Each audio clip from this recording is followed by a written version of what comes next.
at the edge of the reel where the names don't quite fit. You hear the old tape spin and the rumor never quits. Mae Brussell in the night with a stack of questions high. She heard the shadows talk and she didn't let them slide. Turn the dial low, let the loose end show. Follow every trail where the whispers go. The Lone Gunman Podcast, Triple B and Joe B. The Lone Gunman Podcast, Mae Brussell leads the way.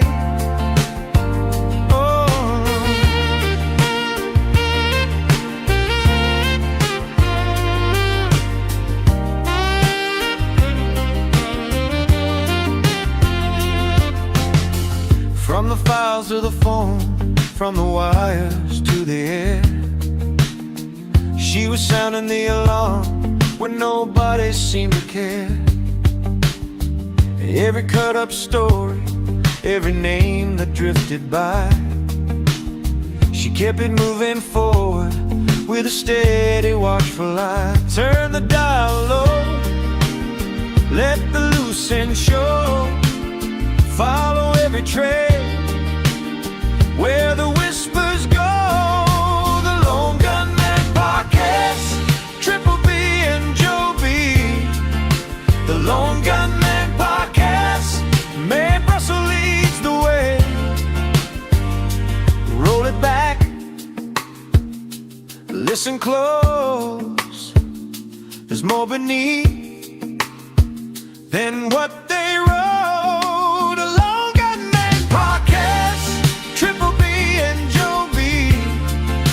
The Lone Gunman Podcast, Mae Brussell leads the way.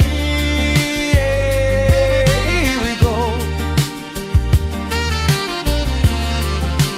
Triple B and Joe B. The Lone Gunman Podcast,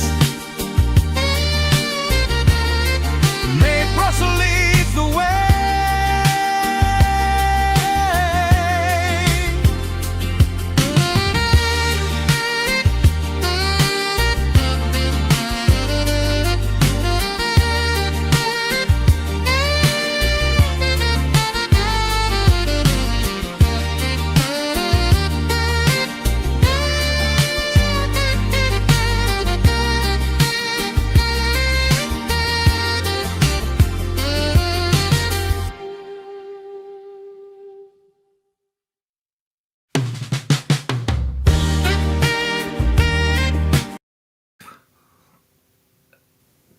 What you think about that one, Joseph?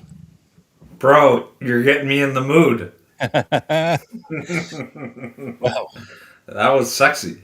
Gotta That's say. all it takes. I mean, Well, I love it. You are having way too much fun with AI, but I respect it. yes, that was an infamous yacht rock intro. Focusing on the subject of what we're going to be talking about here tonight, which is, of course, Mae Brussell. Yes. Yes. How are you, Joe? How have you been? I'm good. I'm hanging in there. It is Wellness Friday. That's what my girlfriend's company calls a Friday once a month, and they give them off. So she went to Pilates and this and that. But she brought me back a quesadilla. So we'll call it even. Which I did put some Silk City on. Yeah. Well, she'll go work out and take care of herself and bring you home something delicious and fattening. Right. So you'll take it? I'll take it. Yes. But no, I am good, sir. And, excited for the discussion on May tonight. But how are you? Fantastic. Happy it's Friday, of course. Every Friday. Not only is it the last work day, like real work day in the week, but it is also the day we do this live for the people. And it always gets me fired up. We love doing this. Welcome in, everyone. And I understand if you're new to being around here, which Hopefully, there are some new faces. We have been plastering around some AI shorts around the interwebs, and hopefully, just drawing some people in here and piquing their curiosity about what we do around here. But yes, we are not AI cartoons here. We are real people doing real research into the case. And Allegedly. tonight is no exception. Allegedly. Allegedly. Yeah, tonight is no exception. But we're going to be talking about one of Joe, not only the pioneer, one of the pioneers, first generation researchers into this case, but also a female researcher into this case, which is a rarity. And not only that, she was literally one of the first podcasters when it comes to this subject. Right. I mean, yes, she got on the radio in the 60s, but then there was also times where she would record her show onto cassette tape and send it out to people who were on her mailing list. Right.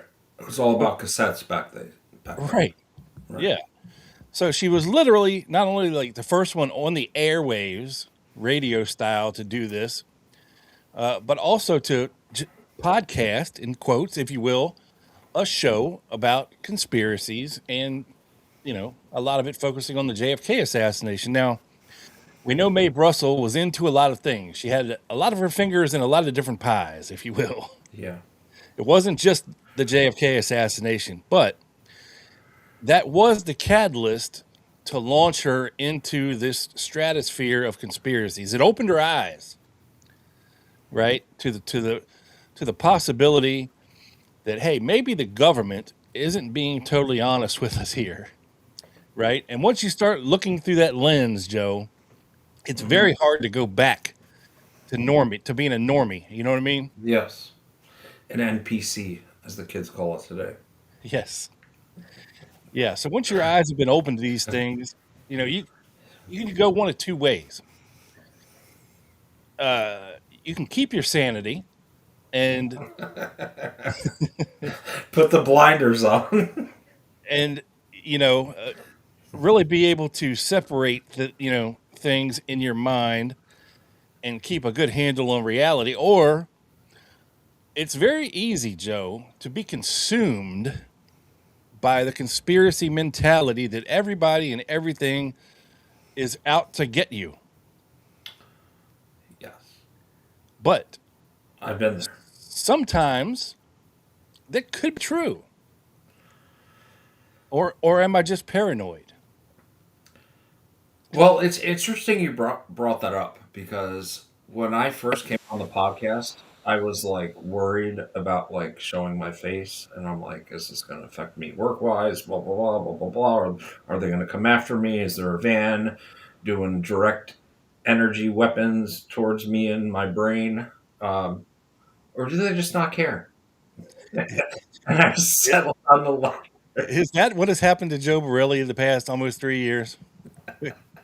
We don't know. We don't know. You better check Ruby for listening devices after the show. She does have an RFID thing, so maybe, you know. Yeah, they're using it to track you, bro. Or her. She runs away. This is where I poop every day. It's within a half block radius. It's not that What an hard. interesting time. Oh man.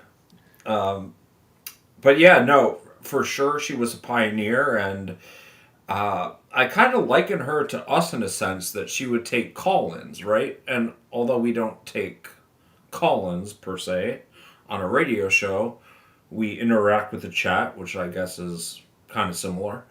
And Yeah, we she do did it it live. She Yeah. did it live. Fuck it, we'll do it live. Like, well, Yeah, trust me, folks, it is a rare thing to do this kind of thing live because you never know where it's going to go, how it's going to go, and then you bring in elements that you can't control into the dynamic, and it gets a little crazy, right? Sometimes. right. And Yeah, look, I we think got good folks here for the most part. And again, welcome in to the Yes. people. Yes. And I think I am okay, Timothy Ryan. I have concluded that nobody cares. I'm just another Scafuza on the internet. Right. Are they watching? Do they know who we are? Probably. How much do they really care? I don't know. At this point, Doesn't matter. I mean, No. trust me, there's far crazier, worse people out there doing this than us, Right. right? Well, crazier for sure, obviously, but effective wise. I think that's why we might be on some radar because we actually do document research. And I think when you talk about someone like Mae Brussell, and I don't know how many documents she had access to at that time, but she was definitely based in facts for the most part. And she did go off the rails a little bit. Now, Rob, what do you think of this analogy? Was she like the early Alex Jones? Yeah, Yeah. yeah. I mean, look, man, all of her stuff, right, is based on reading books, reading newspaper articles, reading magazine articles, clipping articles, and sharing between researchers through the mail. Okay. Hmm. That's how it worked. Again, she started this whole thing like, before there was ready access to documents, Right. right? Before it was cool. Yes. Yeah, and people would send her stuff from obscure newspapers. This is back before, um, you know, was it two media companies own every newspaper in America, and now it's all the same. Your broadcast news on mainstream media is all the same now. But back in the day, there was some variety. There were, there was real journalism and all of that. Not so much anymore. But I find it interesting how things operated back then, and of course, a lot of it is rumor based. A lot of it is conspiracy, kookiness. Some of it. Um, but again, some of it was legitimate, and she was one of those puzzle piecer put togetherers, if you know what I mean. Yeah, no, she had a good gut feeling, if you will. Like she had good signs, like intentions, or she could very well put together pieces of puzzles that I mean, you could look at Watergate as an example of her putting together all these people pretty quickly. Yes, yes, yeah. She had a very insane memory capacity for things. I think by the end she had accumulated 39 four drawer file cabinets full of clipped like newspaper articles. That's a ton of stuff. And to Right. be able to remember little pieces from over here and little pieces from over there, and to think about it all the time, and have epiphanies, and be like, "Oh my God, this can I can put this with that, and this makes sense," and insane. Right. And again, you can't go on NARA, you can't go on archive.org, you can't go on Mary Farrell and just keyword search documents.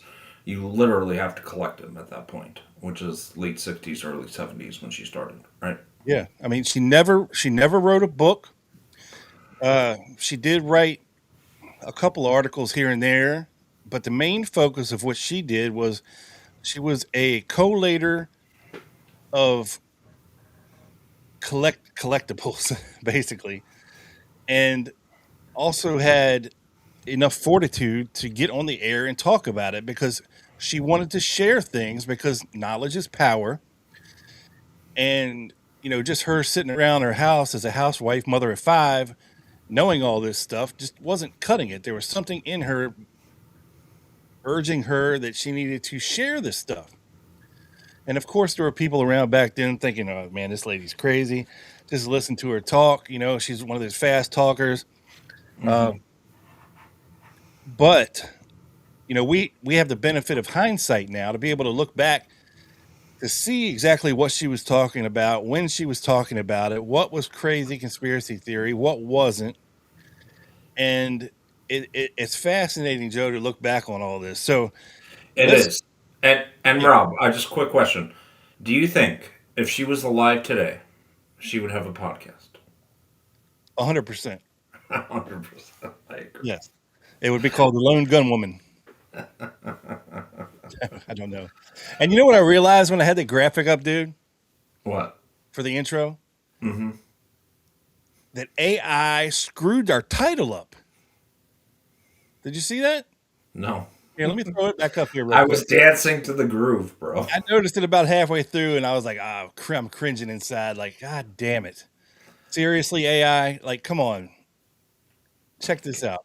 Get your shit together.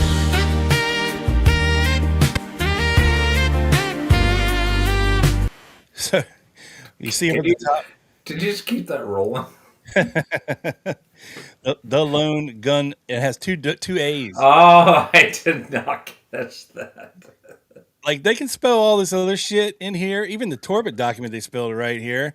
They spelled it right here on our microphone, whatever the hell those things are. And even back here on the newspapers, they spelled all this stuff right.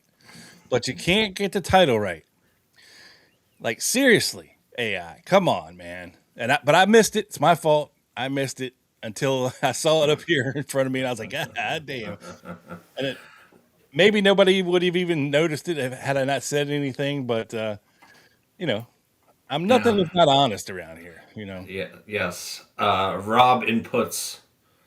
Make sure we look ultra masculine in our pics. So it's We like are that. ultra masculine, Slacker Dan. Thank you very much. We are. We are. Yes. But it's funny and it's cool. And so let me give a little. Do you want me to start with some of her background? Yeah, let's go back, see who Mae Brussell was, and learn a little bit more about her, Joseph. Okay. Well, Mae Magnin was her name. Yeah. And she was born in May in 1922, Beverly Hills, California. A very fancy laddie. What's the female? Sally. What's the female term for laddie? Lad. Her Last. lass. There we go. Yes, there you go. Whew. Her father, Edgar Magnin, was a rabbi. And no, that does not mean you know what. It does, but Well, all right. you Well, can't be a rabbi without being Jewish. But right. well, allegedly, I don't know. Shit. Well, right. What I'm saying, like Israel's behind it, everything. Look, she was Jewish. Okay, let's just put it out there. Yes. Okay. Her paternal great grandparents, Isaac and Marianne Magnin, were the founders of I Magnin, an upscale women's clothing store in San Francisco. She attended Stanford University, which is pretty not a bad school to attend. And she was a radio host, obviously, and much of her content focused on conspiracy theories surrounding the assassination of JFK. And she also covered the history of fascism. She was big on the N word, NAZIS. I thought you meant the other N word. I know. Like, what? Was she? And she wrote a couple articles on that and how they were kind of not behind the assassination, but that they were kind of like overtaking some aspects of our government. She was very distraught and upset by the assassination of JFK, and there she purchased all 26 volumes of the Warren Commission and started digging in. So her radio program started May 1971 on KLRB, where she questioned the Warren Commission, suggested Lee Harvey Oswald might have not been the only person involved, and then later became the host of Dialogue Conspiracy, later renamed World Watchers International. From 83 to 88, she hosted the same show on a radio station. I think they changed her name, based in Pacific Grove, which I'm guessing is in California. They're next to Coconut Grove, I believe. Yeah. She was married twice, and like you mentioned, she had 5 children. 2 sons with her first husband, 3 daughters, and she died in 1988, and we'll get into that in the end. Let me read from MaeBrussell.com. I do not know who runs this website. Complacent Beverly Hills housewife Mae Brussell had quite an awakening in 1963. I believe Dave Emery runs it. Okay. I could be wrong, but I think that's right. Yeah, I believe so. Can you tell people who that is? Well, he was very much inspired by Mae Brussell. He was a big conspiracy radio host in the 80s. He had a lot of people on his show, type of thing. And he might still be around doing his thing. I know he's still alive to this day, but I don't know how much involvement he still has on things. But um, as we'll get into what happened with certain things, Mae's empire, anyway, that is, we'll get there, I promise. But I think Dave is, he knew Mae, and Right. was kind of like gearing up to be her protege. He followed in her footsteps, doing the same basic thing that she was doing, but Mm-hmm. Yeah, and a lot of her stuff is kind of archived on like archive.org. There's a YouTube channel, I'm blanking on the name, that I think has a couple hundred of her broadcasts. So there's a lot of good stuff out there, and she has a very good intuition into things. Very intriguing character. So she saw the. we're gonna get into the wheat. We're gonna get a lot there now. She saw the international terrorist network that had made up the Axis powers during World War II had got underground and continued their worldwide fascist campaign, overthrowing one country after another. America was not exempt. Frustrated by this vitally important information was largely unknown to the American people, Mae, this is from that website, Mae went to her friend Harry Miller of Big Sur, California. He told her that people can do anything they want if they apply themselves, live anywhere, learn anything. She would have loved YouTube. And there is nothing worse than looking back and regretting not having done what is important to you. Quote, don't die before you're dead. End quote. Actually, let me bring this up right now, Rob, as I read this. that is good words to live by. Yeah.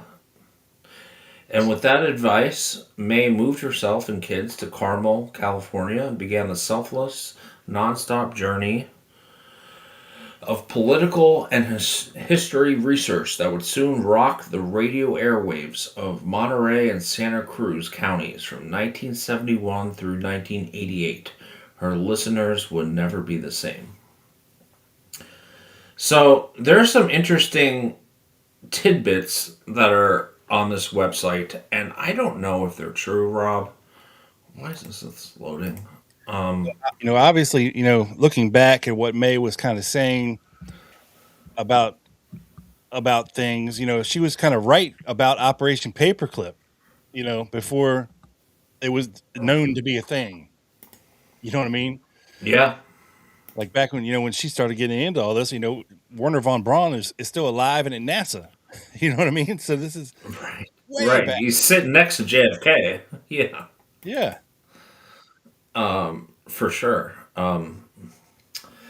So while most of America slept, on May 29th, 68, Mae confronted Rose Kennedy at the Monterey Peninsula Airport and handed her, allegedly, a note telling her that RFK would soon be assassinated. Again, this was 1 week before he was actually assassinated.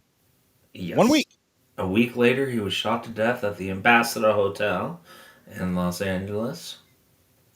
Now, Rose Kennedy would have been His mother? RFK's mother? Yeah. Yeah, I believe. No, wasn't that Ethel? I thought Ethel was his wife. Oh, right. Yeah, I think it was his mom. Then. Yeah. Chat. Yeah. A little help here. We should know this. Frank Zappa Yes. once gave her a computer for filing and cross indexing her research, in quotations, but she never used it, end quote. And I saw something, I don't know if this is true, that Frank Zappa was some type of agent, government agent, and that she was so paranoid that she did not want to use that computer for fear that it had been bugged, for lack of a better term. Yes. He was one of the weird scenes in the valley. Uh, and it wasn't lost on May even back then. There was some weird shit going on in Laurel Canyon, around the time of course, the Tate LaBianca Manson stuff and all the other crazy things that was going on in Laurel Canyon. May was not oblivious to that. So, yeah, he gave her a computer to use. Now, of course, not in the sense that uh, computers now. I mean, we're talking about early 70s here. It wasn't like a personal computer. It was probably freaking huge, probably half the size of a garage or something, Right, with right, not much capability other than I don't even know what. It's not like she could scan her clipped articles into it and have them collate things and move stuff around. So I don't blame her. She's probably like, I ain't even messing with that thing. right, You know? right, right. But very interesting little tidbit there. Uh, she, of course, covered a bunch of other conspiratorial topics, including Jim Jones and the People's Temple moved to Guyana. She speculated it might be a training camp for assassination teams. Um, Her countless list of German and White Russian fascist fingerprints. Before you just gloss over that one, Okay. we're talking about Jim Jones and the People's Temple, and of course, what happened. Oh man, what's the word? Jonestown. Yeah, Yes. and very critical of Mark Lane being one of the few survivors of Jonestown. Was she correct in pointing out how sus that was back then? Probably. Some. Probably. But yeah, you got to remember the milieu that she's surrounded in here in Northern California, around San Francisco, and uh, all of this stuff. And you know, this was like, well, before Jim Jones moved the People's Temple to Guyana or French Guiana or however Oswald said it in the radio debate. It was literally the middle of a jungle in Africa, right? But his church was in San Francisco before this, which was very close in proximity to where May was living at the time. So she's kind of very close to certain things. But sorry, Joe, go ahead. No, it's okay. Thank you for that context.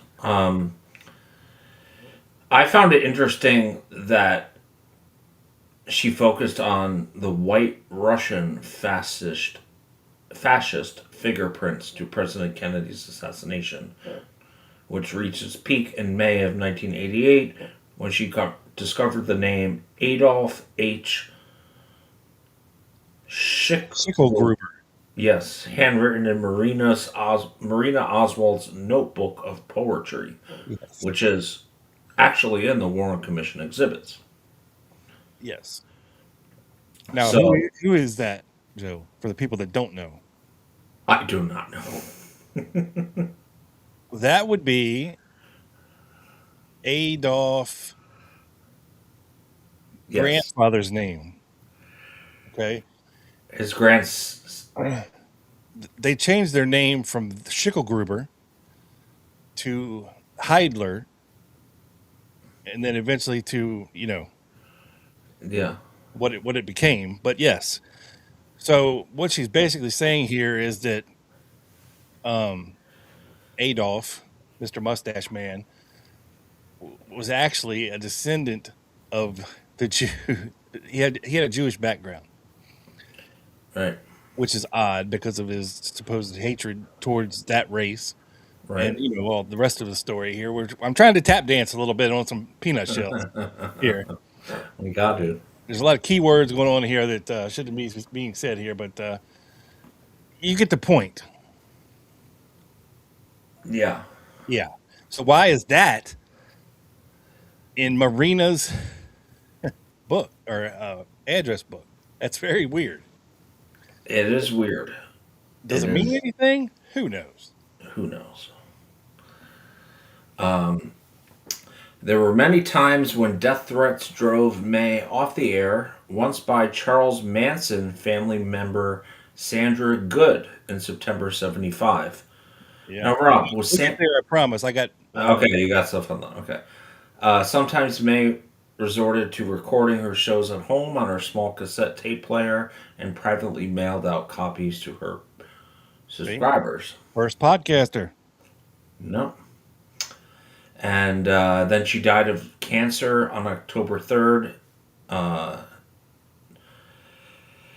and 1988. And Of course, there's a conspiracy with that, which we'll get into, I promise. yeah, it was a very fast acting, growing cancer, if you will. And we will get into that later, I'm sure.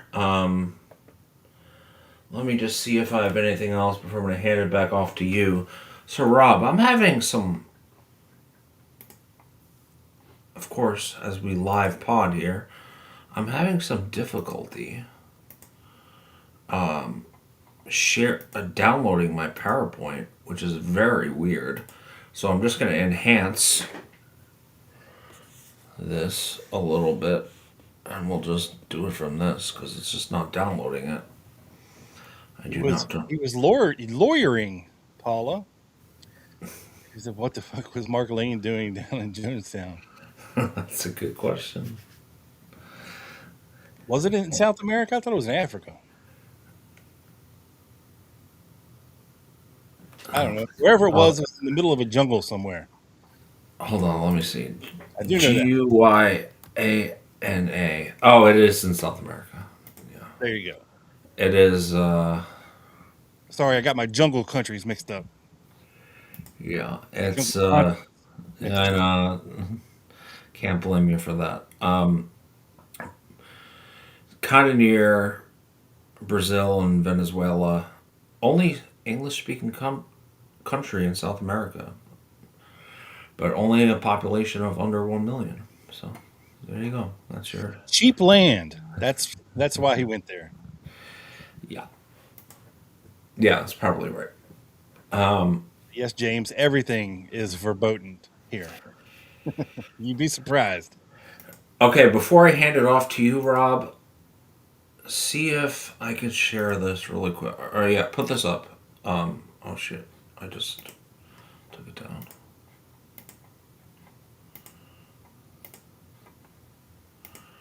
There you go.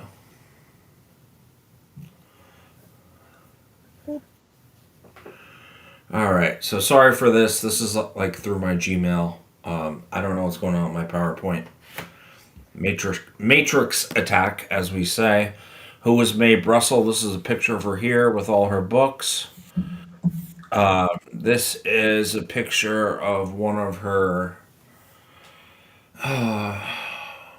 What would you call it?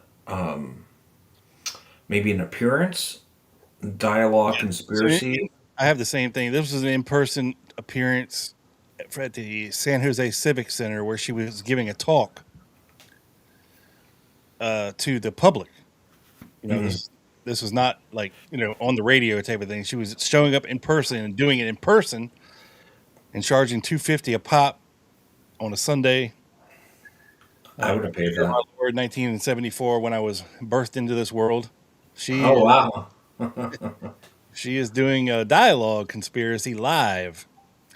It's a discussion of 10 years of her research into political assassinations, covering conspiracy from Dallas to the current Bay Area violences and kidnappings. Think of it as an early Lancer conference. Eh. I'm just kidding. Just with one person, but um, kind of cool. Sorry, I stole your thunder there, Rob. Um, It's okay. she was corresponding with Harold Weisberg. Have more thunder. Yeah, I bet you do. She was corresponding with Weisberg back as early as 71, I believe. Try earlier than that. Earlier than that, maybe. The earliest I found was 66, I think. Yeah. You know, 60, I, 67. yeah, I figured there were more. You know, a lot of it isn't. When he was isn't calling her Mrs. Brussell, and she was calling him Mr. Weisberg. so now they're on a first name basis. Yeah. Okay, that makes sense. Yeah. Your letter of the 11th uh, was delayed. And real quick, Reaching me. Sorry, go. let me help you with this, okay? Yeah. Because this is just one of several letters that I found as well, from Mae to Harold or Harold to Mae. And Harold is a contrary old bastard, right? And very cheap, much like Joe. Um, he didn't like being charged nickels and dimes for things, okay, folks? He kept getting pissed at Mae because she kept writing the wrong address or sending all her shit, letters and stuff to an old address. And every letter you see, he's like, I've been trying to tell you, you know, I got your letter late because you sent it to the wrong address. Blah blah blah blah blah. Yeah. Well, to be fair to Mr. Weisberg, you know, he was corresponding with a lot of people, right? We can go back to, you know, researchers like Gary Schoner or, you know, few dozen other people at least, probably over 100. I would guess. So I mean that shit adds up. Yeah, it most certainly does. So since you have this, let me see if there's anything I'm missing here that I don't want to skip over. The sharing of the envelope cannot be explained as innocently, but it is the proper. But if the proper was yellowed on one side of this, that is because it is also something am using up. It is outdated paper for an Oswald copying machine. I was given an entire carton of it, either 10,000 or 20,000 sheets of it. I'm not exactly sure what she's referring to here. He's using old stationery to write his shit on, is what he's saying. But he keeps trying to tell her, don't send it to that address, you know. Right. It's on the stationery. But he needs to use up those 20,000 pages of old stationery for. That's how much of a stingy, penny pinching codger he was. Dear Harold, this is from May. I received your book and your letter. The letter you mailed to me, May 26th, was almost destroyed. The outside was burnt. So this it's going back and forth by the thermofast machine. I suppose the letter was charred yellow. Blah blah blah. I'm thinking of having an attorney at this and look at. I'm thinking of having an attorney at this and look into this. Then I am going to frame it. If you want a photocopy, I will send it. Of course, you wrote about the NAZIS, Schmidt, Kaplan, and a lot of goodies to be photographed. Met with Robert Blair Kaiser, who I believe wrote an article about her, right? Last week, after taking his book apart sentence by sentence, he is going to come to Carmel so I can show him where the conspiracy exists. He believes, but has no imagination or insight to restructure it. This could be a major breakthrough in caps for all of us. LA people are very excited because of his contacts and the possibility of researching him, blah, blah, blah. Mae Brussell. And then she talks about RFK must die. And I guess she's talking about RFK at this point. So, I was searching for some documents on her, and there is a 40-page FBI document on archive.org. I didn't find it on Mary Farrell. A lot of it is really her talking about threats to her and her family. Yeah. It's not really JFK related, but I want to at least give one example here. This is November 75. On 11/3/75, victim furnished copy of extortion letter to following agents. Letters as followed. May, you are thinking yourself in a circle of madness. Redacted has redacted in prison and all that BS you are running is only a reflection of what the news and books have programmed your soul's mind brain to. You are looking for attention. It seems if you are looking for your death wish in the family. Victim being Mae Brussell, also pointed out that she has received 3 telephone calls from unknown persons, one of which was threatening in nature. During the telephone call in question, unidentified caller stated, quote, "You had better start growing a vegetable garden or you won't be around long." Misogynist much?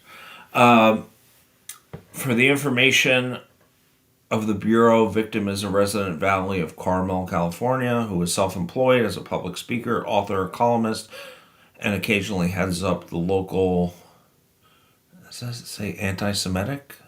No. Sentimentalistic?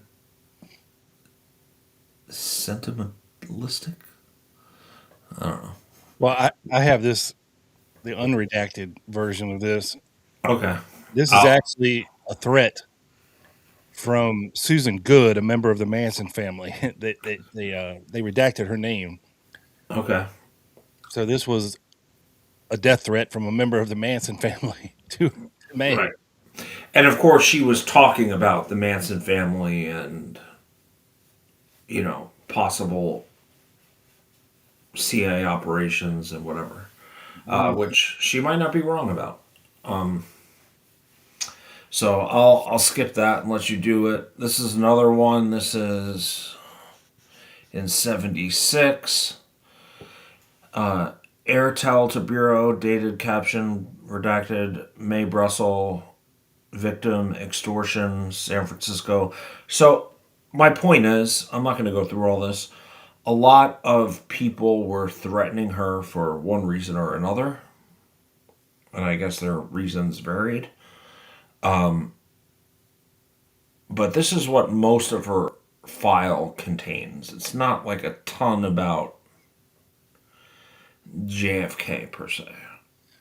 Yeah, and corresponding with a lot of the death threats she received, she would take herself off the air for a period of time to make, to get out of the spotlight for a hot minute. Right. Go on the lam. Yeah, and she would do her shows and record them and send them out. She would still do her shows. She would record them in this radio studio, but not actually broadcast them from the radio studio. Right. This would correspond with a lot of death threats she got over the years. She did not take death threats lightly. Right, for sure. Some of the things I found, I think this is HSCA. They did approve. You see the yes on the left side here via the Phoebes. The release all records regarding Mae Brussell. And like I said, there's nothing super interesting besides threats and stuff like that. So you can take this down now, and I'll hand it off to you. I'll kind of finish it off. But definitely had reason to fear for some things. I mean, serious enough in her mind to contact the FBI. 100%.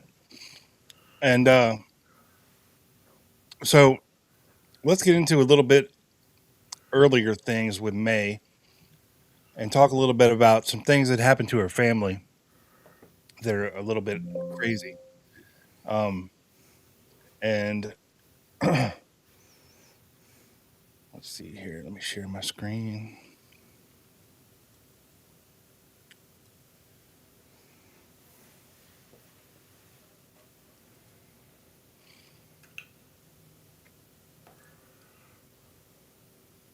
Okay. All right. This is from an article written by William Weston, who has famously written a lot of good stuff about the JFK assassination.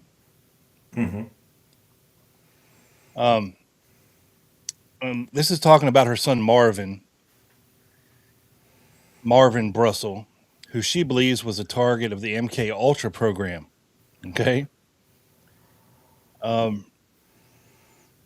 She talked about this in 1978 on her program. I'm not sure who Louise is, but she says that her son had in 1967, when she was in New Orleans with Jim Garrison, he had what was supposed to be a heart attack at 19, Joe. And I guess Louise was another MK Ultra victim, but she said Louise had a heart attack. She was older than Marvin, about 45, and Marvin was 19, and they had similar symptoms.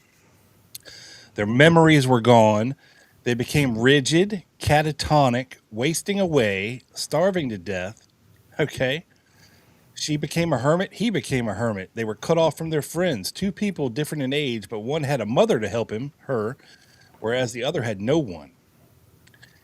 So she interviewed her son, Marvin Goodwin. Again, this is from a previous marriage, not to Billy Brussell, but to her previous husband. Yeah, I think it was John Goodwin or something. Yeah. Yeah. So she interviewed her son on her show, right? On your birthday, 1976. And this is the conversation kind of between them here. She said, I've talked about mind control and behavior modification quite a bit on different programs. The proliferation of these weapons by the Pentagon is just terrible, but much more dangerous is the taking away of our privacy and the right to our own minds. She says there was a long article about Alan Dulles and the CIA developing truth drugs used by narcs. The LA Times says the drugs were tested at a state medical facility in Vacaville, which is in California, and at the U.S. Drug Treatment Center in Frankfort, Kentucky. Now, what's interesting about Vacaville, Joe, is it was a state mental hospital where Arthur Lee Allen was for a little bit, who was accused of being the Zodiac killer, which is interesting. The San Francisco Chronicle and the Examiner left out the name Vacaville, even though the CIA documents clearly state that it was Vacaville.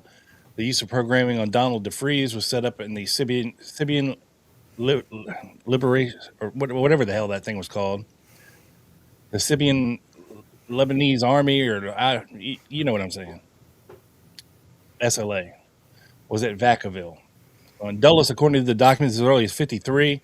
I mean, she's talking about MK Ultra here, Joe. Before, I mean, this is in 1976, bro. She's talking about this. Right. The CIA bought $240,000 worth of LSD ordered by Alan Dulles, enough to turn on 100 million Americans, half the population. She goes in through and talks all this stuff, right? And she talks about my family, my son getting this LSD. I knew right from the beginning that he had this kind of LSD. I'm not saying LSD, that all LSD causes you to be schizophrenic. What I am saying is that the government created specific drugs to cause it. They're even releasing documents of these under the Freedom of Information Act now. So I have Marvin here. I want you to meet my son, Marvin Goodwin. We're going to talk about his schizophrenia that the CIA gave him in 1967 and let him share with you. Because when you read a New York Times article or LA Times, it's just a piece of paper. Maybe you know someone who has these same experiences. So he's going to be on the show with me to talk about what we went through, his experience with LSD. Where do we start, Marvin? I'm not exactly sure. We decided to name the people involved in. Right? Poor Marvin is just Poor Marvin. brain dead, bro. Like, uh, but you get the idea, right? So very early in this process, and we're talking 67, and May had just gotten into, kind of researching all this stuff and corresponding with all these various people. But she's already thinking, okay, look, lots of 19-year-old kids in the 60s, especially in Northern California, were getting turned on to LSD, Correct. right? Especially in San Francisco. Yeah, they were going to the electric Kool-Aid acid tests, and seeing the Grateful Dead play and for the first time, and everybody's tripping their balls off, back then. Did her poor kid just get a hold of some bad acid or take a lot of fucking acid, uh, and Probably. and kind of Sid Barrett it himself at some, Probably. and but through the lens of conspiracy, Joe, May is thinking they got him, they got to him, and they turned him into a schizophrenic vegetable piece of mess, at least in her mind. Right. Which, as they say, is a problem, right? Yeah. But yeah, there's lots of stuff about that, and then there was another incident that happened when she was on her way back from New Orleans, actually, from helping Jim Garrison in 1967. So let's take a look at this. Okay. On September 15th in 67, a reservation agent at Delta Airlines, Dallas, received a call that a bomb was aboard Delta Airlines Flight 827. It had originated in Atlanta and was en route to San Francisco via Dallas. Right? A search of the aircraft failed to locate any bomb, but Mrs. Mae Brussell, who was boarding this flight for San Francisco, made comments at Love Field in Dallas. She had conducted research on the Kennedy assassination, had been in conference with DA Jim Garrison, New Orleans for 3 days. San Francisco determined that Mae Brussell, or Mrs. Brussell, in the past had expressed great alarm over the fact the United States is becoming fascist. And they know that she's the daughter of Rabbi Edgar Magnin. It has been reported that Mae Brussell has left-wing leanings and is not in good favor with her father. She supports Mark Lane's book, Rush to Judgment, and takes the view that Lee Harvey Oswald was not a communist. She pictures America as controlled by conspirators in the government, which view she has stated publicly. Says she is writing a book on the assassination, but she never did, and claims the government is withholding information on the assassination and the press is suppressing news on the investigation being by the New Orleans DA, Jim Garrison. Mrs. Brussell is described as an author and a playwright, and due to her thinking, which she has expressed publicly, Dallas and San Francisco are to incorporate information into letterhead memoranda suitable for dissemination to the Department and U.S. Secret Service. In a letter to Harold Weisberg, she wrote, here's how it really happened. I got on the plane in New Orleans for San Francisco. I didn't know the flight went through Dallas when I bought my ticket, right? Right. So layover. Yeah. Right. So she says, we stopped in Dallas for 30 minutes. I didn't even get off the plane. After everybody was on the plane, seatbelts attached, they announced on the speaker, don't be nervous. Take your time. We received a call. There's a bomb. Get off as quickly as possible. So as we're getting off the plane, just before going down the steps, 2 Dallas police officials came to me, took me by my arm, led me into a small room to the right, away from the other 100 people who were mingling around. I was kept in that room. 2 cops sat there, one at the door, one against my wall. My luggage consisted of 1 bag of clothing, another bag of 12 spiral notebooks, charts of the Dallas family tree with information about the Des Moines Shields, Ruth Payne, Marina, motorcade route, placement of Oswald in the depository. They went through everybody's cameras, luggage, praline nuts, pictures, packages. The plane was emptied on the field. Meals were thrown out, new food brought in, and then I was taken out of the room where 6 of 7 men identified themselves as CIA and FBI. I opened my suitcase in front of them, being the last person out of the room, the others having entered the plane. In those days, I was stupid. I went on the plane. I left the notebooks behind. The suitcase with the clothing was in San Francisco. but the suitcase with the notebooks never arrived. I was told it would be returned by a special plane, hand-delivered. They wanted to come directly to the house. I told the scum bastards not to contaminate my home. I would meet them at Monterey Airport. 5 days later, a man with a VIP tag delivered that suitcase back to me, obviously all copied in Dallas. And on her program, she said, when I came home from New Orleans, I was traumatized. I was dizzy. And a doctor friend of mine who was at the University of California, also a lawyer, said, oh, the reason you're dizzy is they probably gave you some radiation in Dallas. Right? So, again, how much of this, Joe, do you think is paranoid activity, or did Mae have good reason to feel violated in this moment, do you think? Or is it just all a figment of her imagination?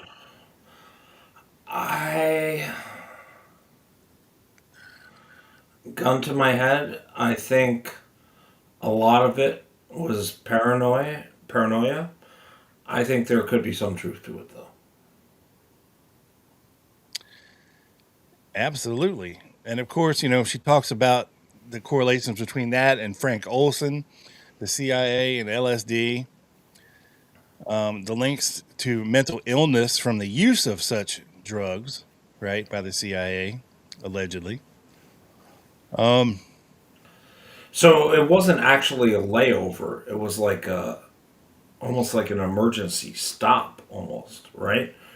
Well, no, And it was a stop. Like the plane started in Atlanta, stopped in New Orleans. It would drop people off, pick people up.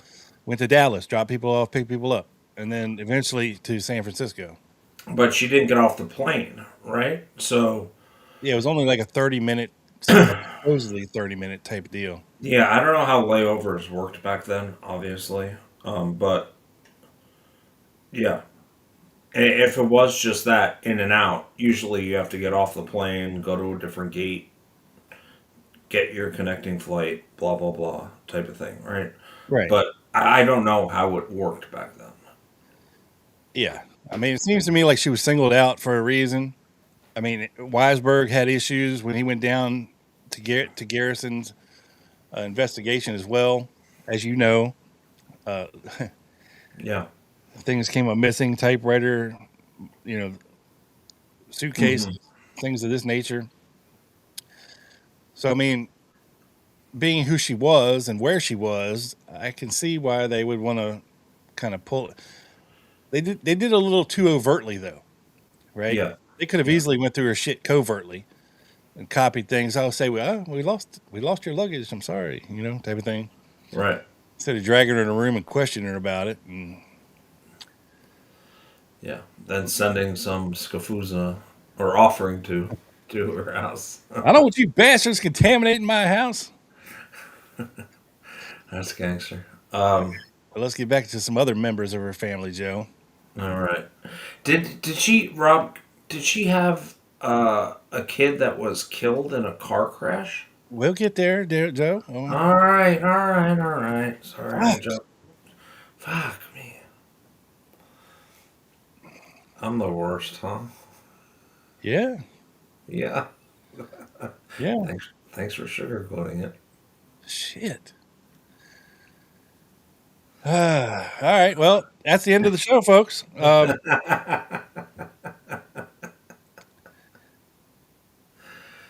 Joe has sucked all the oxygen out of the room now. Oh, come on. Continue. Pray continue, sir. Fuck. All right. The same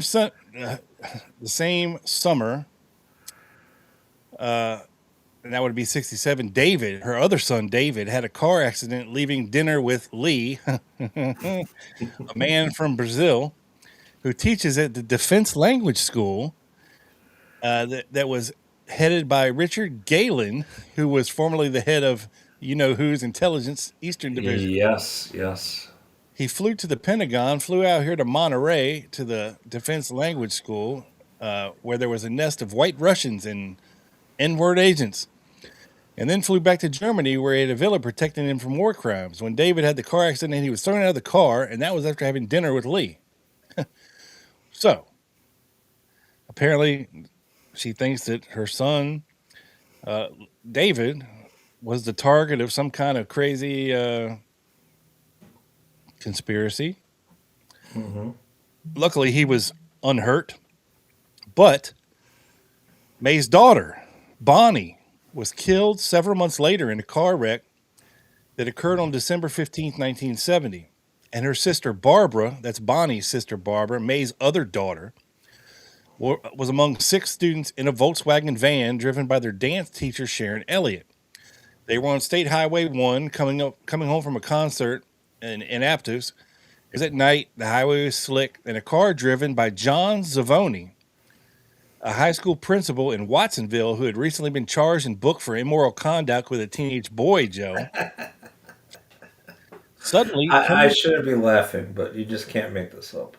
suddenly turned in front of Elliott's van and caused a rear-end collision, and killed were the driver, Miss Elliott, Cecilia Neal, and Bonnie Brussell.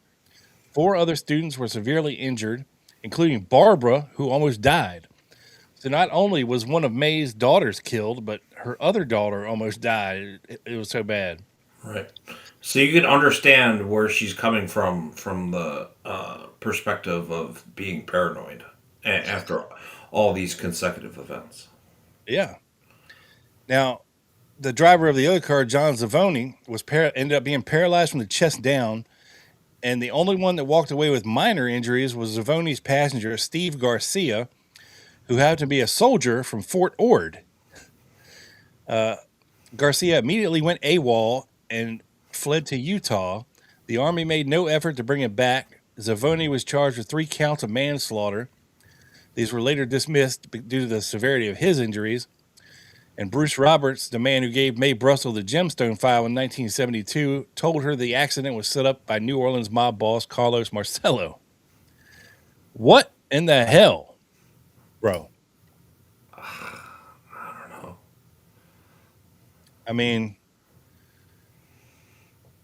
so you can see how, all right, she's got all this shit going on, and her family is starting to be affected by all this, at least in her mind. Bad Right. things can happen. When you have a large family, you got 5 kids, there's lots of moving parts and pieces. Bad shit's going to happen sometimes, but Right. is it coincidence or is it a conspiracy? Because you're talking about all this shit you shouldn't be talking about. Right. Now, what makes me a little hesitant here is another pioneering female researcher into the JFK assassination was a lonely housewife from Oklahoma named Shirley Martin. Okay? Wait till you hear this. This is where it gets crazy, bro. So Shirley Martin, an Oklahoma housewife, often made trips to Dallas and turned up important leads regarding the assassination of Kennedy. All that ended after her 22-year-old daughter got in a car wreck on September 12th, 1967. Victoria Martin was a passenger riding in the front seat of a Volkswagen Beetle driven by her friend Candy Simmons. It suddenly collided head-on into another car and then ricocheted into the path of a pickup truck. Candace died the following day, and Victoria died on September 16th. Noticeably, it was on September 15th, one day earlier, that Marvin began his journey into LSD-induced schizophrenia. Coincidence or conspiracy? But I mean, it's the correlations here are crazy, right? Right. And unlike Mae, who would continue her conspiracy research despite everything that was going on in her life and everything that was happening to her, Shirley Martin's journey into the JFK assassination stopped when her daughter was killed, because she took it as a sign to shut the fuck up and quit doing what you're doing. And that's exactly what she did. Wow. Yeah. That was the end of Shirley Martin's JFK assassination research. Stopped very abruptly after that. But Mae kept going, Joe. May kept going. Kept going. Props. Yeah. My propers. Oh, What's that? oh. Uh-oh. I hear David Ferry coming around the corner.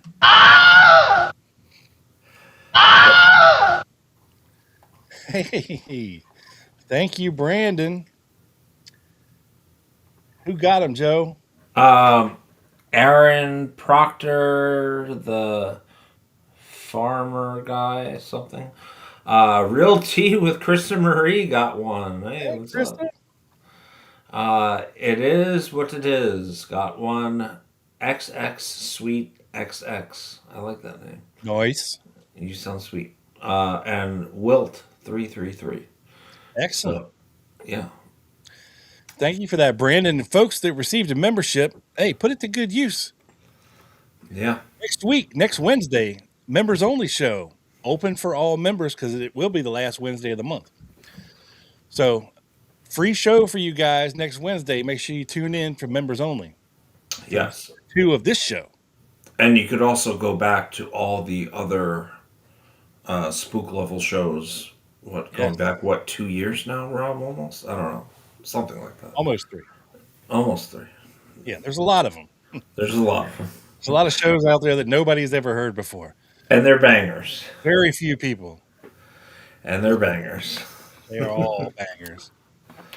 Yes. Yeah, no, the parallels of that are very interesting. And yes, thanks. Always generous, Double B. We love you. Love you, Brandy. Hope your brisket came out well. What was it, last weekend? Last weekend? Yeah. He is quite the griller, master griller. He loves his meats. Master debater, He loves his meats. I'm just master messing with- meat man himself.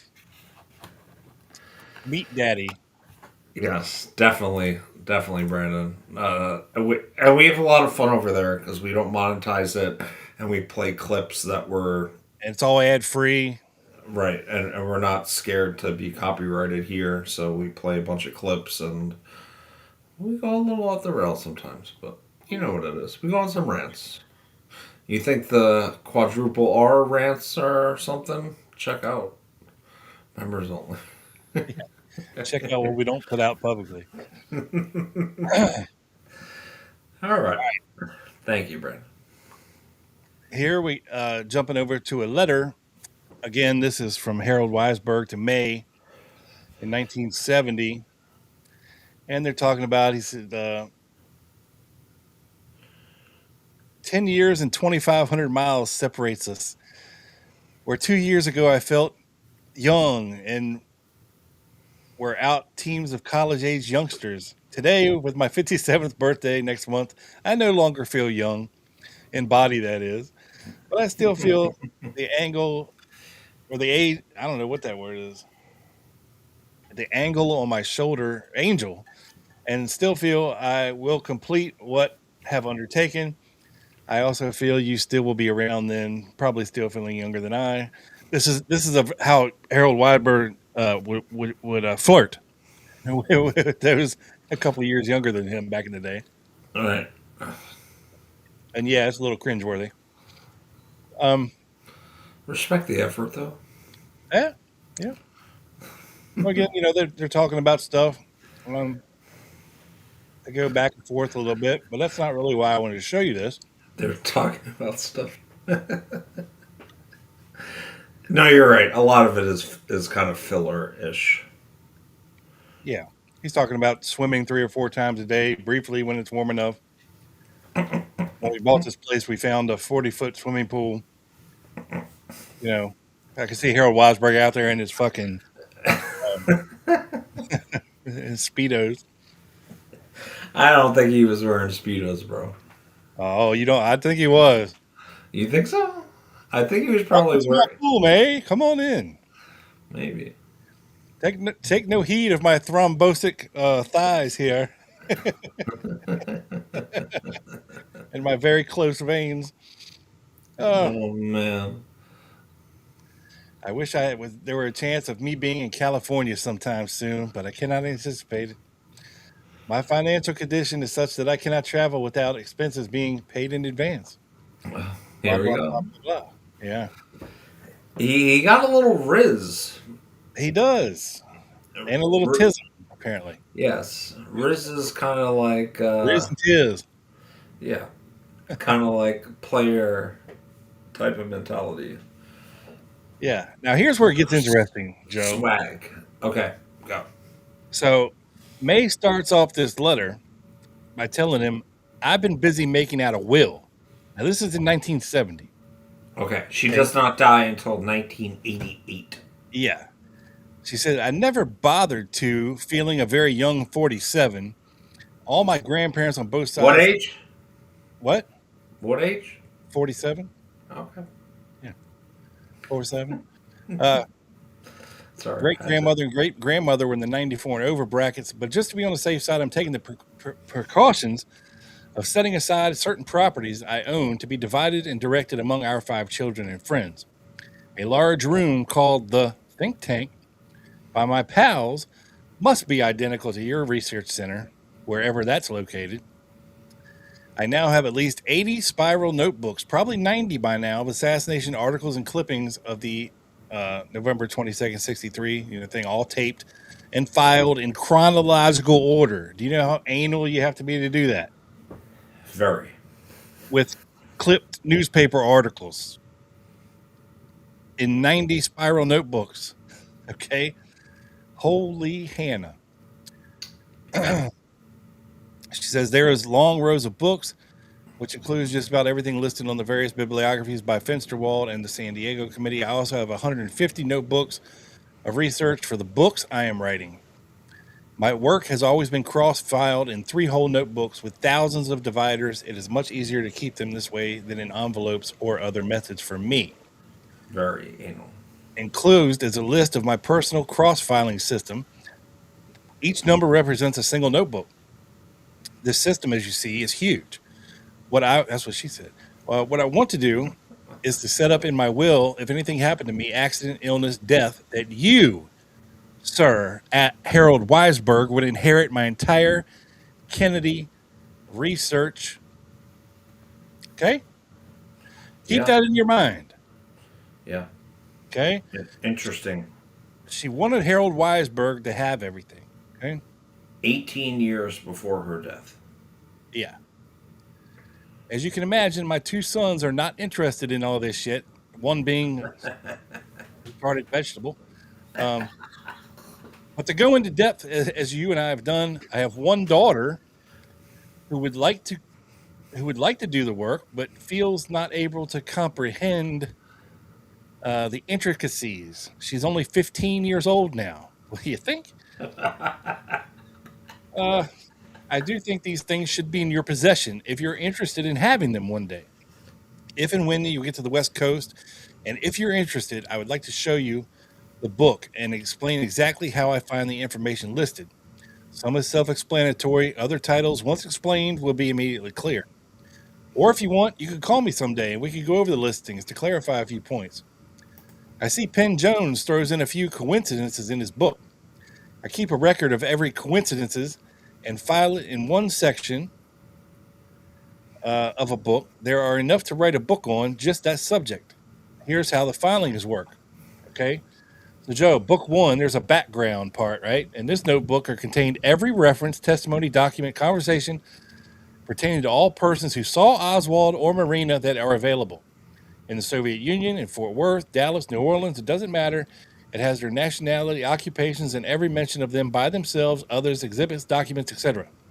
It was after completing my research how obvious it was that Lee and Marina never met, knew, spent time with any person who was not a professional engineer, medical student, doctor, oil engineer, but you get the picture. But here in one notebook, separated, is the background of every witness called as well as those not called, like Mr. Miller, Mrs. Clark, Ellie, et cetera, et cetera. This list should not be confusing to you. My filing system began because of the way testimony and questions were reading. People who never met Lee Harvey Oswald knew all about his political philosophy. Where were they getting it? Mamantov, Gavatos, others? They never saw him, spoke with him, but are quick to smear him. Therefore, in another category, I entered every conversation document on how many times saw Oswald. Book 2, 5, and cross-filed and how met books 2 and 3. By breaking down all these categories to the absolute nth degree, you get the espionage structure of the CIA operation. Bowie, under oath, said he met Lee and Marina at a party at Gregory's, that he went with Mrs. Meller. Bowie, in FBI documents interviewed the week of the assassination, said he met Lee Harvey Oswald through his wife, Marina. I went to their apartment and knew Marina first. So you can see how her brain works when it comes to filing all this shit, right? Right. Wait, that's George Bowie, right? The white Russian dude? Yeah. Yeah. But you can see how she's got things cross-filed with, certain people that said this, certain people that said that, certain people who are from here. It's crazy, dude. Bro, she would make a great podcaster. David Backus would love her. Who? David Backus. You mean Joe Backs? Joe Backs. I'm sorry, Joe. Damn. He would have loved her collection, and we're gonna get into some of her collection. She would have had the riff numbers. She would have had the riff numbers. That was my point. But yeah, and my point is that there's no way anybody in Sam Hill would have understood what is going on in poor Mae Brussell's brain to figure out how she filed all this shit, right? Like, she thinks she can explain this to other people, like the way her brain works. I'm sure that it's much easier said than done.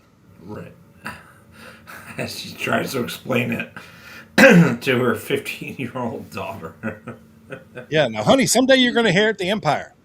And you have to start studying now, damn it. Right? She can't comprehend it yet. It's like, shocker. Like, man, give the girl a break. Good Lord. Sheesh. God, May. Slave driver. All right, let's get into a little bit about what happened. Well, let's not get there yet. Hold on. Hold the phone. So, we'll jump forward in time a little bit, okay? And May's been at this for, probably close to 20 years at this point. And at a time, hang on, let me pull this up here. Let me back up a little bit to the 70s, okay? I'm sorry, I'm all over the place. I feel like I'm running around in Mae Brussell's head. But only appropriate. Jesus. All right. I believe it was in 1981. And forgive me if I'm wrong here, folks. But poor May had been the subject of another tragedy. No, death threat. Oh. Okay. And it's interesting, this one, because I don't know how true it is, but in 1970,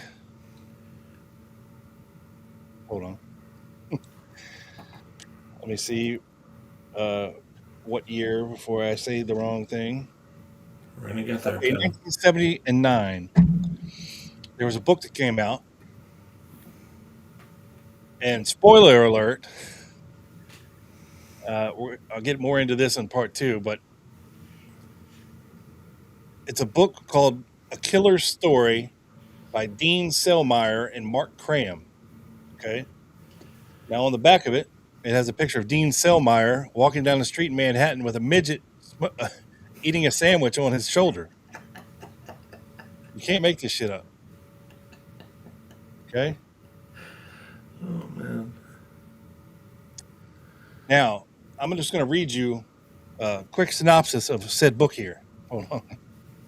To put it simply, this is the autobiography of a professional killer who has decided to go public. It may be the first of its kind ever written. Dean Selmeyer is not a pseudonym. He is a stage and screen actor. Basically, he kills for a living. Selmayr got into very serious trouble while serving in the armed forces. He was offered the chance to get out of a long hitch in prison if he was willing to take on a lethal assignment. As cover, he became an actor. He knew, though, that his real assignment was to be very much offstage. He did it and continued to do it. He is no jackal. He's a lousy shot, and when he kills up close, and he's well paid. This is his strange, unvarnished, and true story, and when asked what he feels at the critical moment, as he's killing someone, Selmayr replies, "Nothing." The reader will feel otherwise. So, we have here a book written by a self-proclaimed hitman. Actor. I'm an actor. Right? Mm-hmm. So, let me share my screen once more here.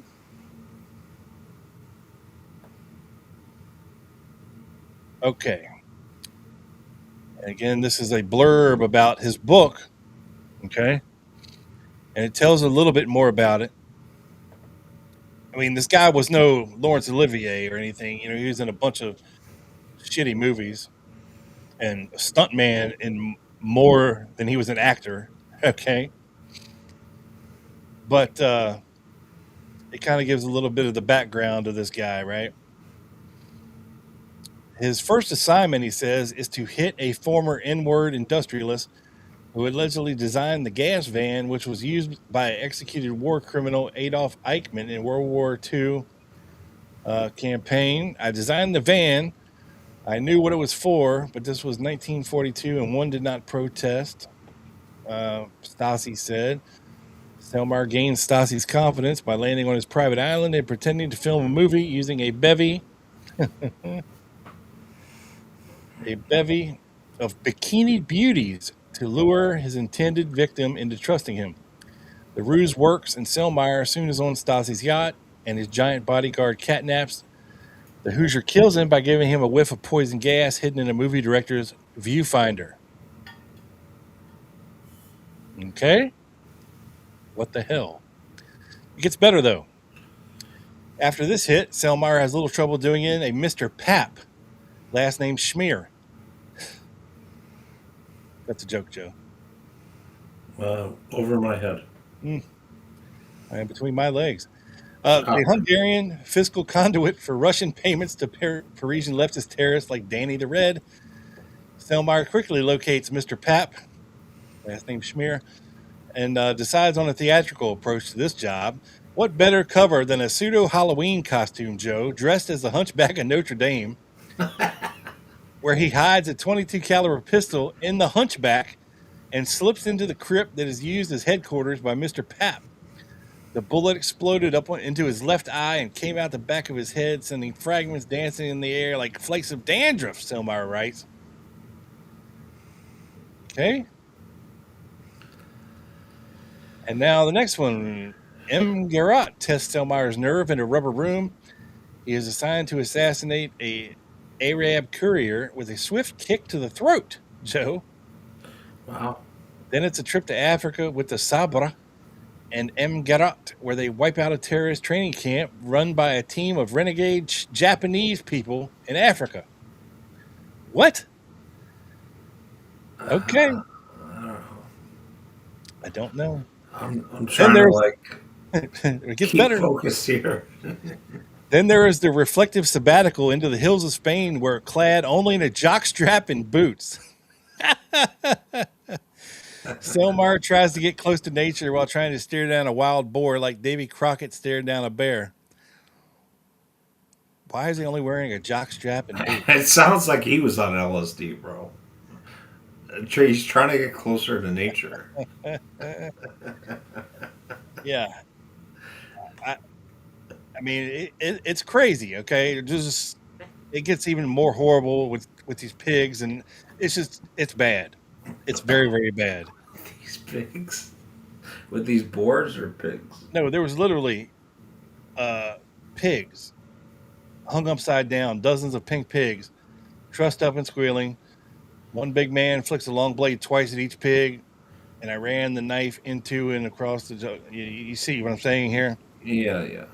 Yeah, I don't know what all is going on with this guy. How How many marbles he had loose? yeah, but the interesting thing is that there was a little community theater called the Barnyard Theater. Now, I mentioned earlier that Mae was a playwright, and she used to volunteer some of her time to local productions of plays, to help with set design, dressing, help with the actors, stuff like this, whatever, right? Yes, yes. I believe up into the 80s. Yeah. Yeah. But this was up into the early 80s. She talked about this guy's book, as a matter of fact, on her show after it came out, right? So she knew who this guy was. Well, lo and behold, guess who shows up to be an actor at the Barnyard Theater in the early 80s? Oh my God. Dean Selmeyer. Okay. So, of course, Mae takes it as a threat, right? Because she said there's some times where there's some late nights at the Playhouse, and there's not a lot of people around, and this kind of thing.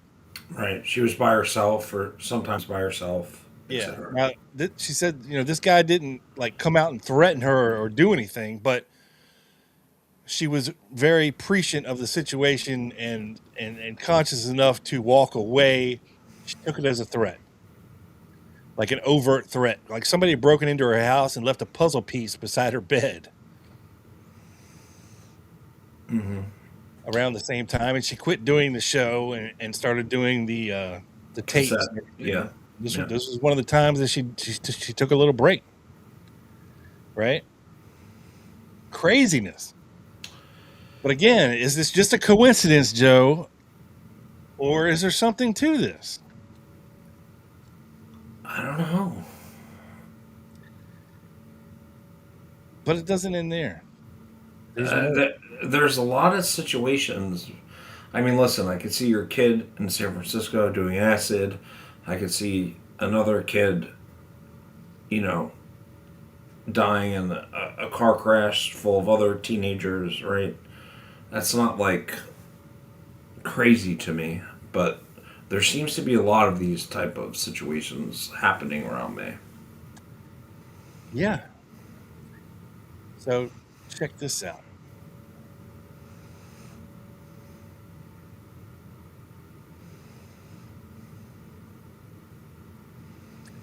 So fast forward a little bit in her life.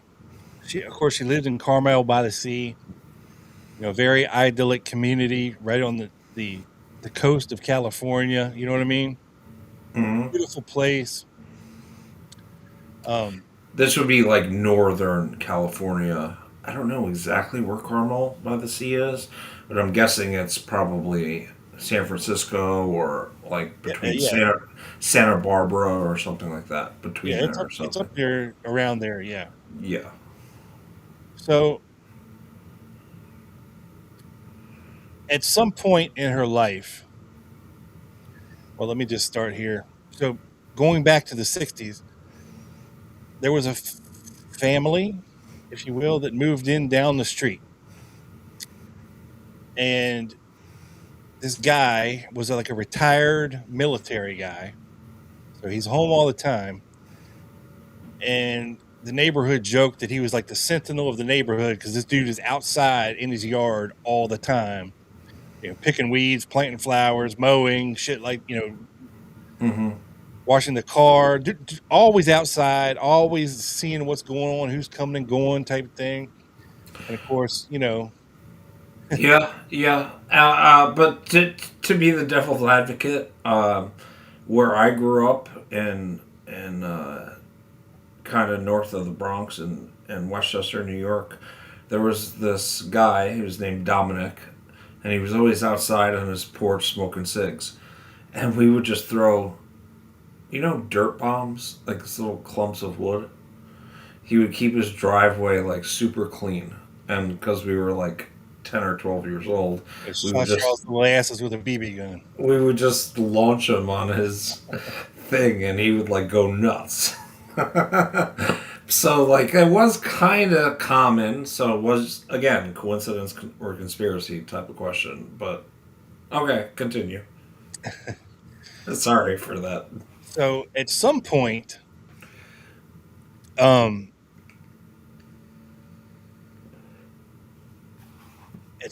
I don't know if it's while the dude was still living there, if he had rented the house out to somebody else, but May swore that she had seen like Tex Watson was another member of the Manson family over there at this house before the murders. Okay. Which is a little weird. But again, this is all happening in this area of California where these guys are drifting in between San Francisco and LA, and all of this stuff. But Troublemaker from the start. later on, there would be a family that moved into this house that, by all appearances, looked to be hippies. Long Right. hair, tie dye, mom, dad, 3 kids, but hippies. Correct. And it did something shortly after. I'm not going to steal your thunder. Yeah, please don't. I'm not. I checked myself. Okay. So, from John Judge's article about Mae Brussell, the spook across the street. Among the many strange circumstances surrounding Mae Brussell's death was one of the most striking concerned a house right across from her home on Via Cretalo, a house constructed after she had moved in. While her books and articles were packed each day to send up to the center, cars and trucks drove in and out of this neighbor's place. There was much pounding, conversation, and noise day and night. Additional building, perhaps dismantling, was going on. And shortly before her illness, May mentioned the house on one of her tapes. That'd be World Watchers International number 835, side 2, where she says, and I quote, "And a woman came to me. She called me. She was indexing for Peter Dale Scott in the Bay Area, the writer and researcher." Oh. Indexing for Peter Dale Scott. What does that mean? Probably filing shit for him or, being like Right. his secretary or whatever. Okay. Okay. I see what you mean. And yes, Toops, I was once one, and I might be one. I'm a changed man now. You're a Batman, Yes. for General Walker. And around 1975, she came to me and asked me if she could help me do the work and index my shit for me and be a researcher. Now, I'm pretty cautious about people coming into my house. She said she'd come down on a Sunday and meet me. I met her in San Francisco. Her first name is Julie, and her last initials are Mick Lovin or something. Uh, she came to my house. Instead of showing up alone, she arrived with 2 men, and one of them had a camera. And I said, "What in the hell is going on here?" And she said, "Well, this fellow, he wants to stay with you. He's interested in research. So he's keeping me company." But the other one, she was going to drive down to Point Lobos to do some skin diving off of Point Lobos. And before I could turn around, she drove away with this man and left me alone with this other man in my living room. And I sensed something was drastically wrong. And they just turned around, got in the car, and drove away. And I left this character sitting in the living room. And I couldn't do anything with him. I didn't want to leave the room. I didn't want to leave him in the room. I just sat there, and he sat there staring at me, and I stared at him, and I was fuming about what this chick had done. Luckily, she came back, left one down at the beach, and came back. I was screaming and yelling, "What have you done? Why have you done this?" And I was furious, and she took him away, and they drove away. Anyway, fast forward a couple years later, 2 or 3 years later, she called and told me that she felt very badly that she'd brought him there, that he was the person who had done the killing at Stanford campus of the Perloff girl, and she should never have brought him to my house. And then in return for her doing that, she worked with people like E. Howard Hunt, who was in the CIA formerly, and Mr. William F. Buckley. They were co-partners in the CIA, and she felt so badly. She said, "I just have to tell you that there's going to be a house built across the street from you. It's going to be an A-frame," and she described the architecture. She said, "I wouldn't tell you this, but since I brought him into your house and jeopardized your life, I will tell you this house is going to be here." And she described it, and sure enough, about 2 or 3 months later, a bulldozer came, and there were 2 houses across the street, and a driveway was cut in between them, and a house went up there. And there's more to the story. A person moved in she'd moved out from Texas. The purpose of that house was to keep track or to tape record what was going on in my house. And so when the house was built, I went up there just to introduce myself. And on the mantle in the living room was this huge, big tape recorder, sort of like that TV movie or the movie you've seen. There's one about the cassettes and tape recording neighbors close by called the Anderson tapes. And I just freaked out when I saw it, and I left my name and said hello. The woman wasn't home, but her parents were there. They're from Texas, and I had nothing to do with her. And the rest of the story, someday I'll tell you about it. I'll leave it at that point. But the reason I bring it up was then a few years later, in 81, there was a murder at Stanford again. Arliss Perry was murdered. And this was the same campus. The first murder, the Perloff girl, a few years earlier in 73 was quite a few years later in 1981. And I got some calls that the same people were involved, not the young people. There was a big age span. Blah, blah, blah, blah, blah, blah, blah, blah. Right? And then there's all these articles coming out linking the Son of Sam from the New York killings to the Stanford murders. And, of course, it goes into all this craziness. Now, I have here, Joe, another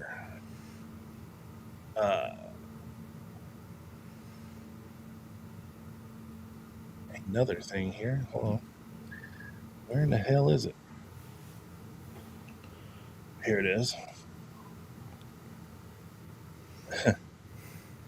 This is crazy. All right, so basically,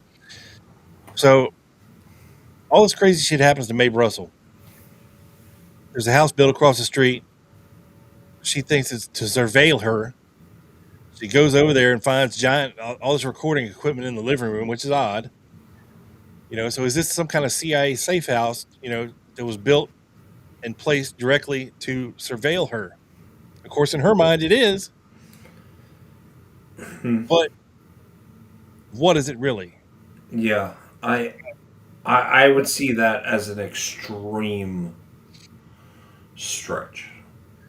Well, I would too, except for one small detail, Joe. Okay. Ready for this? Didn't it burn down?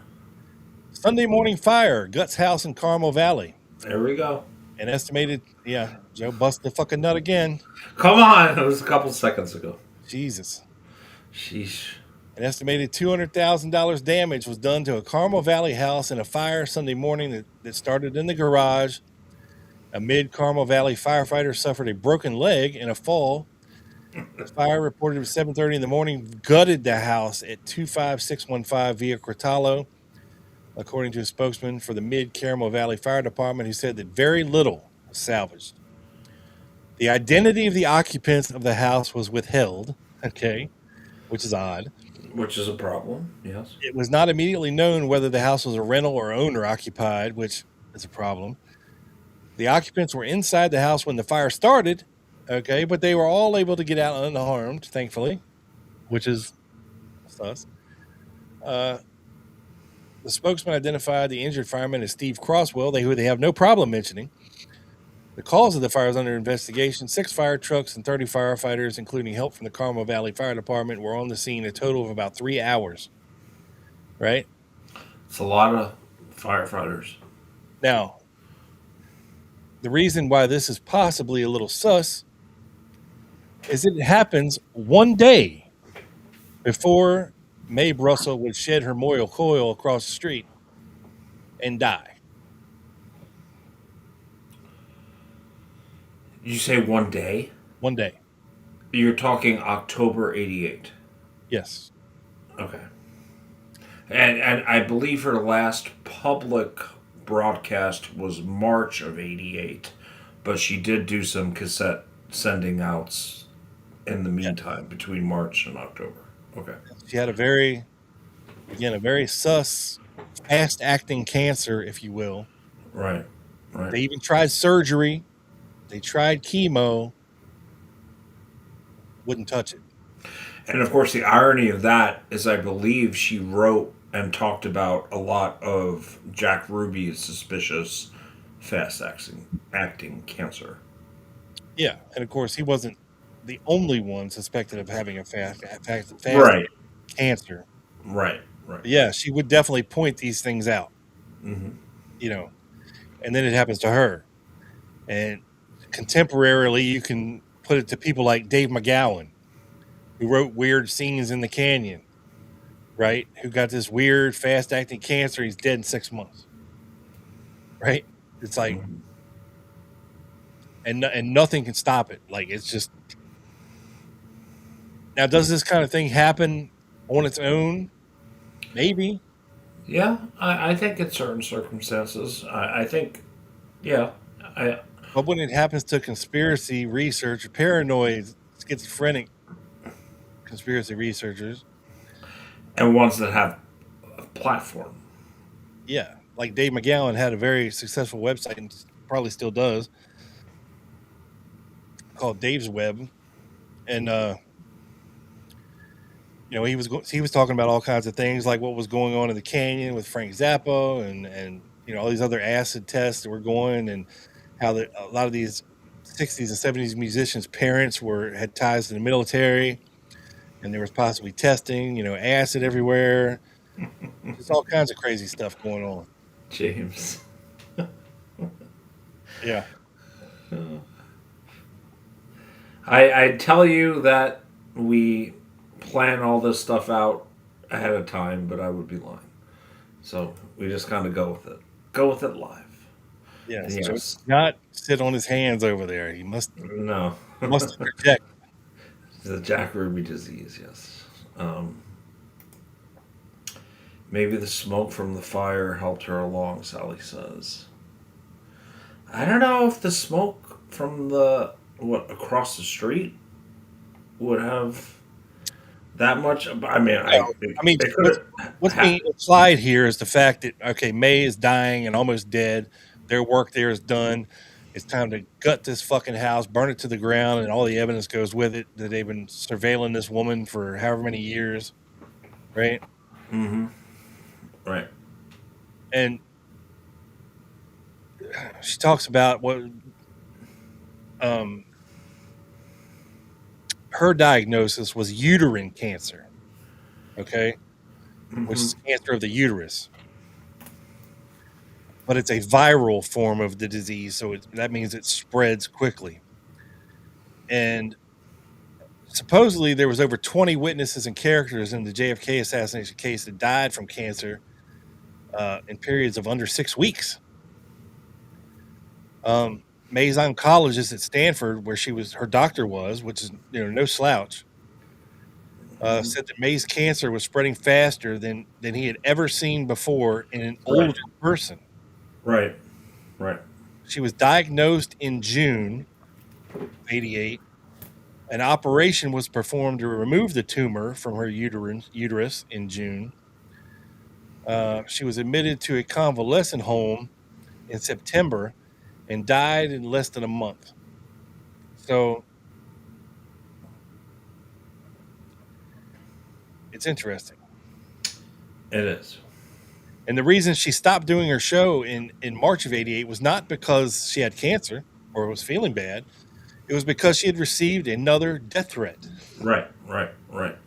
where they threatened to literally blow her and her family's heads off if she didn't shut the fuck up. Right. And this was what she was thinking, because this is like, again, in the '88, this is when all the stuff was going down at the McMartin preschool. And what's that guy's name? Nick Aquino. Martin. Yeah. Yes, that was the military guy. Yeah, Yes. and Satanic Panic, but he was a Satanist. He had Yeah. part of the Temple of Set. He had left Anton LaVey's Church It of Satan. was. It was the Presidio. Yeah, the Presidio. Presidio. There you go. It was a preschool and a military base run by a satanic general, okay, named Michael Aquino, Sounds like a good combination. where there was a bunch of bad shit going on here. Apparently, we're talking like crazy rooms and tunnels underneath the place, and Oh kids being no. unspeakable things done to them. Right. And a lot of people think that that was actually the reason why she was eventually killed, because you have to think 1988, you're talking like Timing is everything. almost 10 years after the HSCA. The JFK film had not come out yet. Why even bother at this point? But some people speculate that that was maybe part of the culprit. Yeah, I mean, Some people, some people. Um, so not necessarily us. you know, But she led a crazy life. She had some very unfortunate things happen to her in her life, to her family. Um, and when you view some of it through a conspiracy lens, of course, it appears very suspect. right, right, And how accurate is it? I don't know. Is there something to it? I don't know. I mean, she was calling out a lot of people, man, back in the day. yeah, Nobody ever sued her, right? But they certainly, some people allegedly had no problems threatening her. right, And she took the threat seriously at times. yeah. And I don't really blame her after hearing the line and the multitudes of threats or implied threats or accidents or whatever you want to call them that happened to her. I don't really fault her for that, No, and if you will. and knowing the kinds of things that she knew and looking into the kinds of things she looked into, of course, her hackles were up all the time, and she would sense danger, takes threats seriously when Hmm. need be. 'Cause she was doing something that nobody else was doing back then, which is calling these fucking people out in public, on the air. Hmm. You know, she had an incredible set of balls, and it. So if she didn't have uterine cancer, she had testicular cancer because she had a giant set on her, and I commend her for being one of the first generation pioneers of this podcasting, broadcasting, truth, conspiracy research, and just getting it out there. Was she right about everything? No, nobody ever is. But was Right. she right more than often than she was wrong? With the benefit and hindsight is 2020 type of thing, we can say now, yes. Okay. Yeah. A lot of stuff she said turned out to be true. Yeah. And I also think, Rob, you have to consider like the climate, and granted, I just said the late '80s might have not been the height of JFK interest, but she's calling out a lot of other shit. If you contrast it to today, right? We are one of what, a million JFK podcasts, bunch of scafoozas talking about nonsense, right? To the point where, like, I don't think any of the powers that be would care at this point, which is why I don't care, which is kind of where I'm harping back to. But at that point, she was really one of the few. And, Doing it that way. People were writing books, right? right, of course, right, yeah, yeah, Doing their articles. Garrison was doing his thing. yeah. She's going on the air. Weisberg, Lane, yeah, yeah, you can go on, yeah. Yeah, she's doing it very public, very live, very up to the second reporting type of thing. You know, Hmm. she's not talking or writing about things that happened 20 years ago. She's, very much in the now, in the know type of thing, and she's trying to keep up with everything. And what she managed to do was, to me, amazing. Yeah, no, very innovative, very ahead of her time, and I think her gut instincts were, for the most part, I mean, you could exclude some of like the more out there stuff.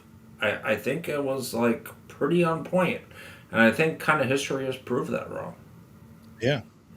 Um, so Rob, I'm gonna get into the files here, um, or what allegedly happened to them, and it is still ongoing.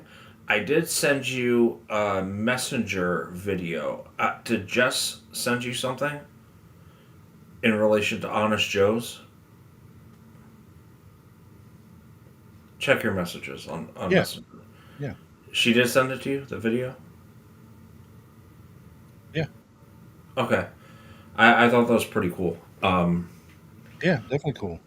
I don't know if you want to play it or not at the end, but I just wanted to, because there is some controversy as to what happened to her extensive research There's, files. there's a lot of controversy. Yes, you're talking about almost 40 drawers of filing cabinets and clippings, and I think there are four. 4 drawers tall. Yeah, four drawers too. 39 file cabinets, 4 drawers tall. But A lot. yes, there's a lot, and of course, we always hear about things of people when they die, their And everybody wanted them.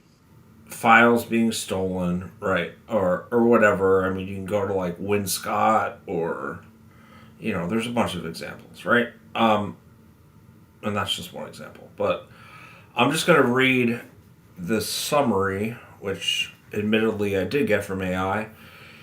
Mae Brussell's extensive research files, roughly 35 to 40 4-draw filing cabinets of clippings, notes, documents, cross references, plus thousands of books, largely disappeared from public access after her death in 1988 due to failed plans for a research center, interpersonal conflicts among associates, Brussels sprouts in quotations, and decades in private storage.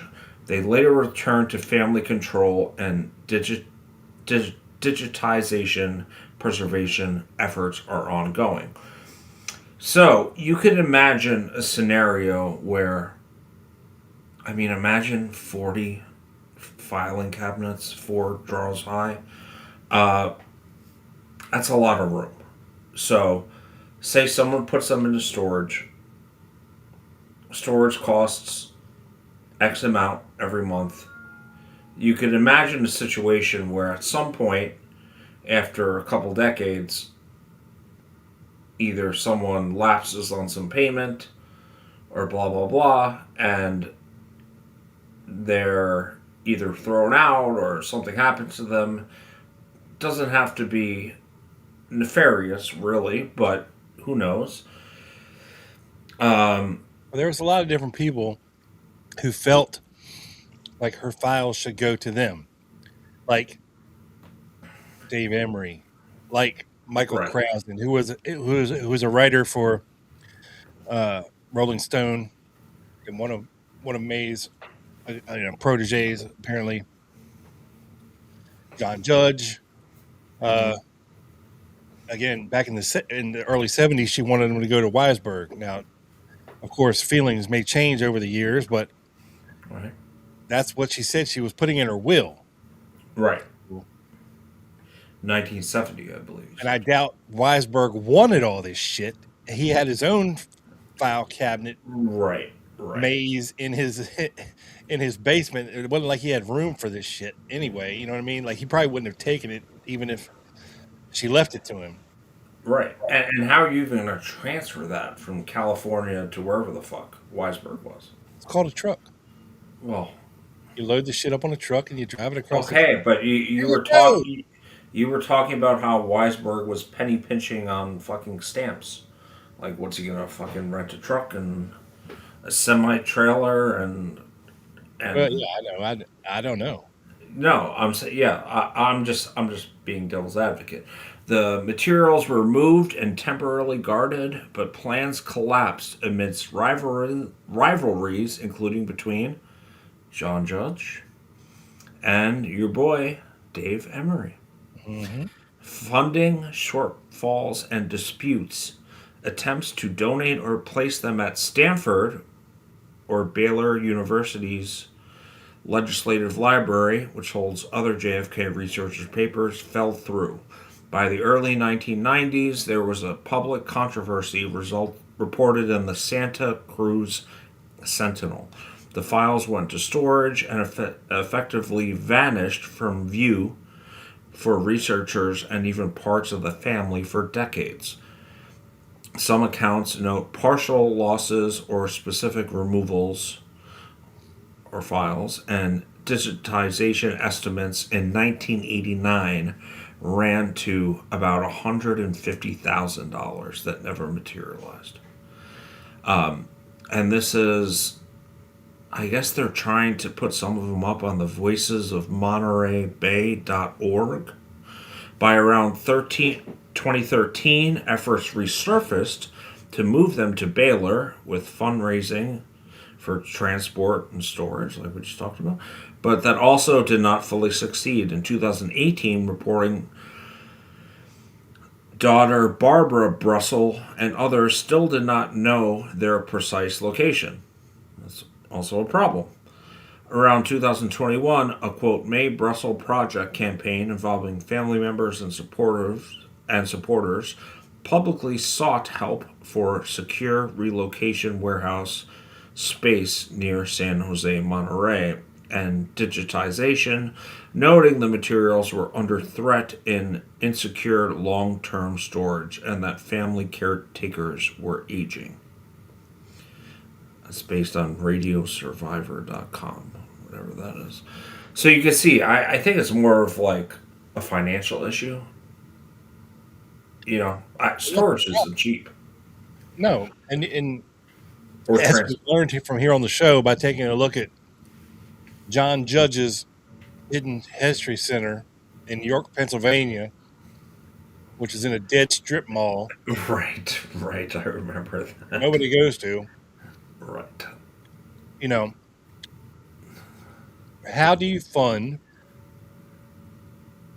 and sustain a research center? Right. Where ideally people would go to for free to be able to access all these records and files and do research. Right. But there's rent, there's electricity, water bill.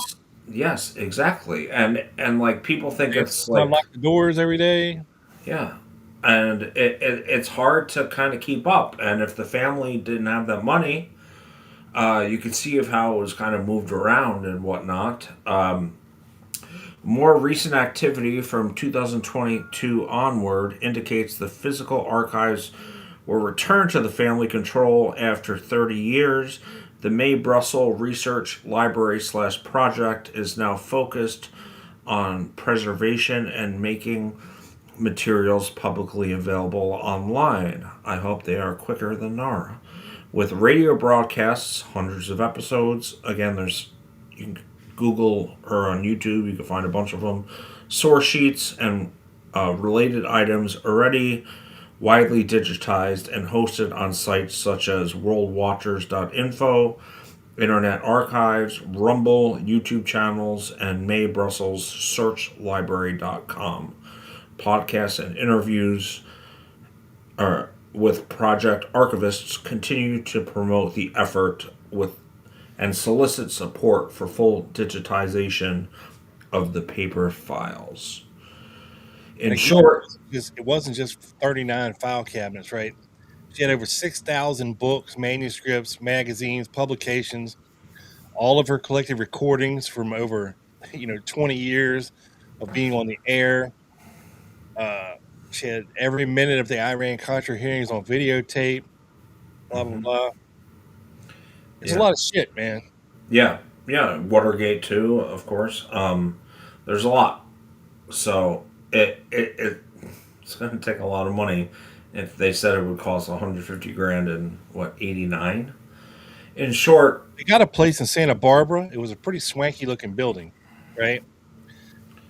But it didn't last long.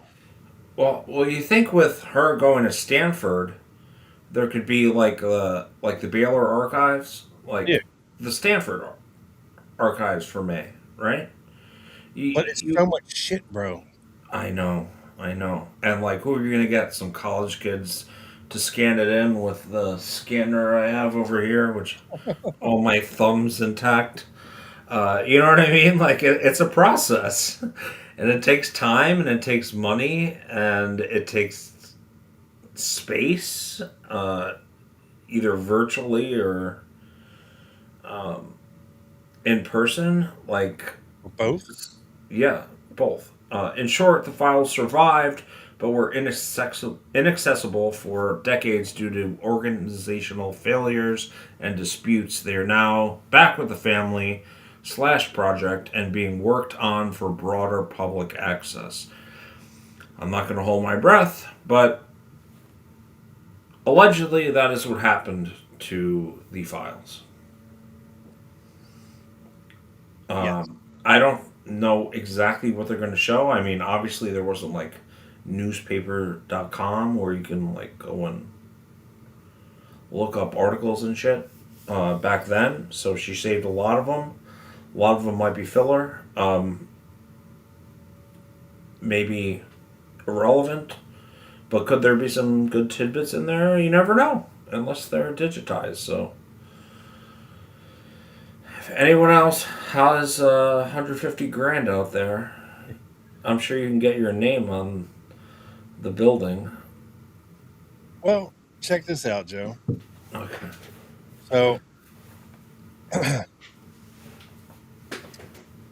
John Judge wrote this for the Mae Brussell Research Center, Santa Cruz. My friend and fellow researcher for the last 20 years, Mae Brussell, died of cancer on October 3rd, 1988. Before she died, she asked that a research center be set up in her name in Santa Cruz. I was happy to be part of that project, and her materials have been transported and secured there. We're in the process of setting up a library using current computer technology to make the incredible collection of her investigative work available to people across the country. Years ago in Philadelphia, I began a small group of world watchers who listened to Mae's tape broadcasts each week, shared books, articles, and called themselves Brussels Sprouts. They liked the name and it stuck. This research and work have been my life for last 20 years, and the opportunity to help Mae continue her investigation and preserve her invaluable library is an exciting task.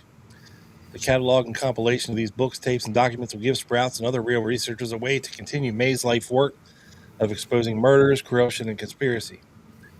Blah, blah, blah. We have several unpublished manuscripts available, including new ones by Fletcher Prouty, David Miller, Heinrich Kruger.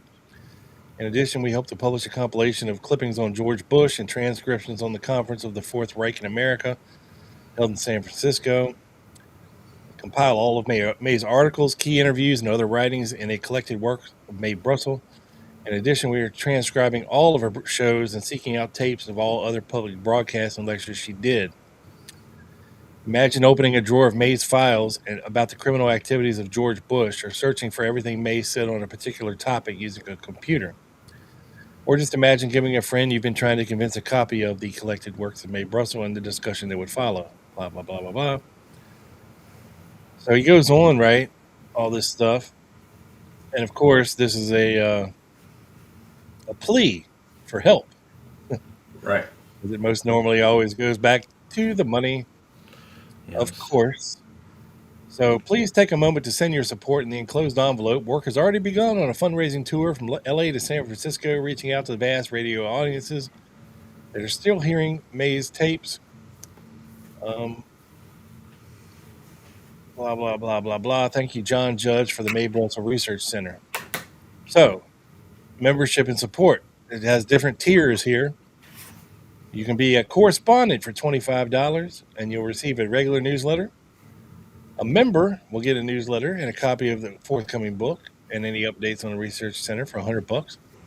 $200 will get all the above, plus allow the library to purchase a bookshelf. Just one bookshelf for $200. Supporter are accorded all rights and privileges of full members, as well as free search and reprint services up to 300 pages, open access to the reading room, consultation and assistance from the archivist, and a subscription to current clippings and articles for $500. For 1,000, sustainers are full members and will receive 500 free pages of search and reprint materials, periodical direct access to the collection, consultation from the archivist, and a subscription to current clippings on 2 topic areas in all publications of the Research Center in 1989. Right. So again, this is happening right after she died, dude. Right, year after, yeah. Yeah. Maybe less than, because it was late 88, but yeah. Wow, and listen, like that's a lot of money back then. Yeah. And this is after the HSCA died down.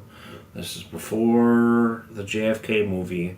So there's not much momentum, I don't think, at this time, if I were to guess. No, it never got off the ground. Right.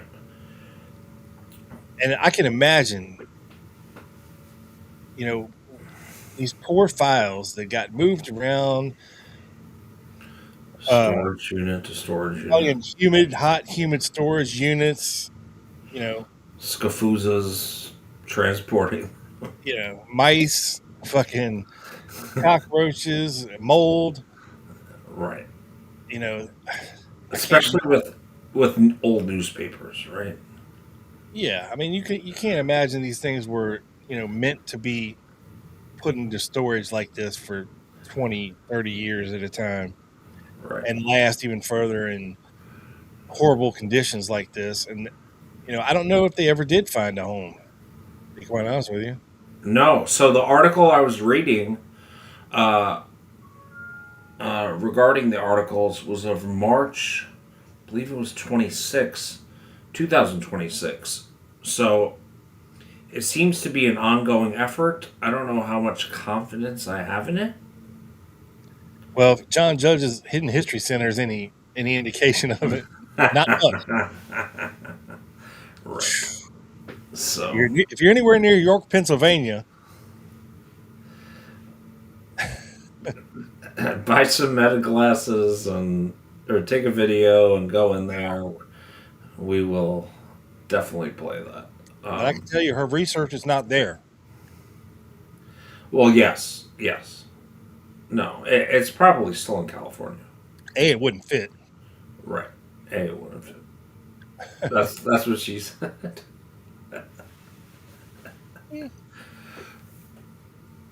um, but I mean, listen, you don't know the financial situations of her kids, right? One died, or she has four more. I don't know how much are alive, or are still alive. It's hard to keep track of this shit, bro.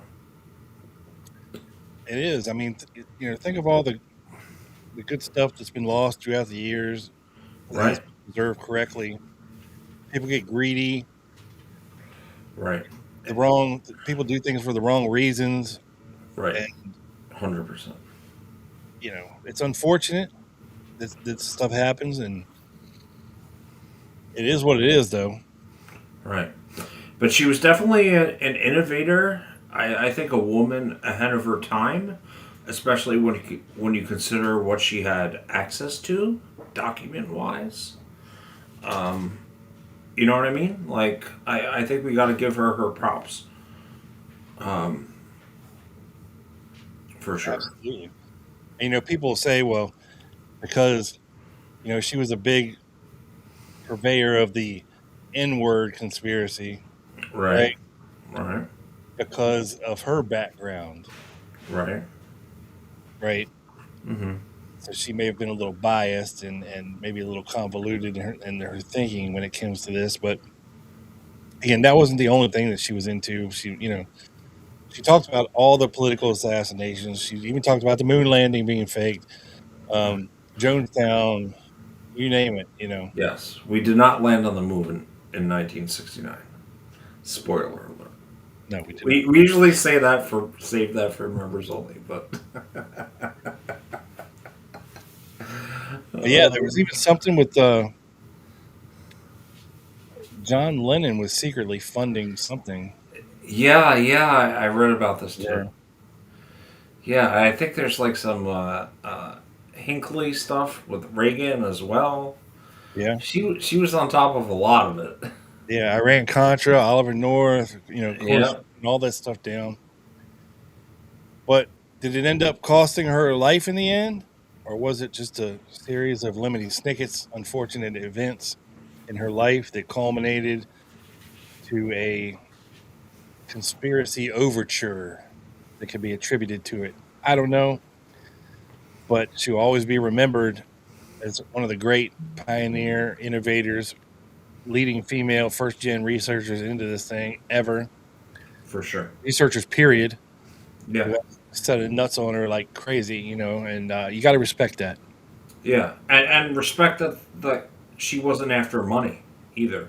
Right? She didn't write a book. I mean, Well, maybe she made something from no, a radio show. right. But, She had money. I mean, she came from money. She was born with a silver right. in her mouth. Right. But it wasn't her main goal. No, No. Well, because she had money. Right. What? She was a bored housewife, right? Right. That's what the article Nothing said. better to do than raise her kids and research conspiracies. I can respect that. And Bang be it very, out, and let's talk some crazy conspiracies afterwards. right. We see Mae smoking a cigarette, laying there in She, bed. And she's like, I bet. He's like, really, Mae? she Billy? definitely ripped cigs, huh? Oh yeah, guaranteed. I respect it. Billy's laying over there after post coitus, and she just starts in. I bet, and he's like, really, Mae? Right now, we just made love. We just made sweet love, and you want to talk about these goddamn conspiracies again? Well, yeah. Well, there's nothing better than the after sex cigarette. I think we can all agree on that. Or e-cig. Amen. The post podcast cigarette. Sorry. All That's right, a you good. got That's the a damn good. dog. Let's get the I hell got out. her. I got her. All right, guys. We love you. He said, "Come to Bourbon Street." Yes, thank you for hanging out with us and talking a little Mae Brussell tonight. Hope you learned something. I know we did. Researching into this a little bit, but it ain't done yet. Part 2 next week for members only. So if you got a member subscription tonight, consider yourself lucky and come and watch us next Wednesday night, 7 p.m. Eastern. We do it live again for the members. So make sure to check it out. Thank you for the folks who showed up and showed out for us. Make sure to hit that like button on your way out the door. Yes, please hit the like button, guys. Yes. Go hype some of our videos, if you will. We've got book reviews. We've got random research ramblings from Rob. We've got quick hits where I did an epic impression of Ralph Gunman, Joan Mellon's husband, that you will thoroughly enjoy. And check that out if you haven't. Until then, we'll see you soon. Peace out. Ruby, thanks you for hitting the like button. Yeah, hit the goddamn like button, guys. Come on. What's wrong with you? See you, folks. We love you, and we